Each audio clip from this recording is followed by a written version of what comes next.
Iran Israel ইস্যুতে উত্তপ্ত হয়ে আছে গোটা মধ্যপ্রাচ্য। ঈদ শেষ হতে না হতেই ইসরায়েলকে লক্ষ্য করে শত শত ড্রোন এবং ক্ষেপণাস্ত্র হামলা চালায় ইরান, যার মুখ ভাঙা জবাব দেওয়ার হুঁশিয়ারি দিয়ে এসেছে তেল আবিব। এবার একাধিক আন্তর্জাতিক গণমাধ্যমের দেয়া তথ্য মোতাবেক জানা গেছে, তেহরানে হামলার সব ধরনের প্রস্তুতি সম্পন্ন করেছে ইসরায়েল।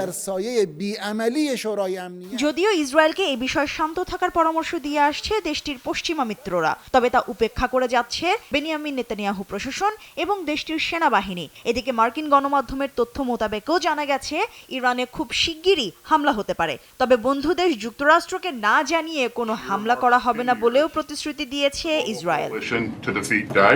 এদিকে ইসরায়েলের পাল্টা আক্রমণ নিয়ে উদ্বেগ প্রকাশ করেছেন আন্তর্জাতিক পরমাণু শক্তি সংস্থা প্রধান রাফায়েল গ্রসি।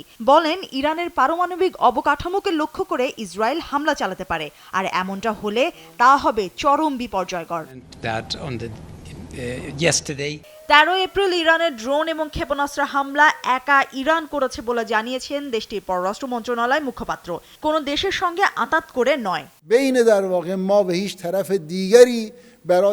এদিকে ওয়াশিংটন সফররত ইরাকি প্রধানমন্ত্রী মোহাম্মদ শিয়া আল সুদানি সংযমের আহ্বান জানিয়েছেন। অন্যদিকে পেন্টাগন বলছে, শনিবারের হামলা সম্পর্কে কোনো ধরনের ইঙ্গিত বা তথ্য তেহরান ওয়াশিংটনকে দেয়নি। মুশরিফা নুজহাত, নিউজ ডেস্ক, দেশ টিভি।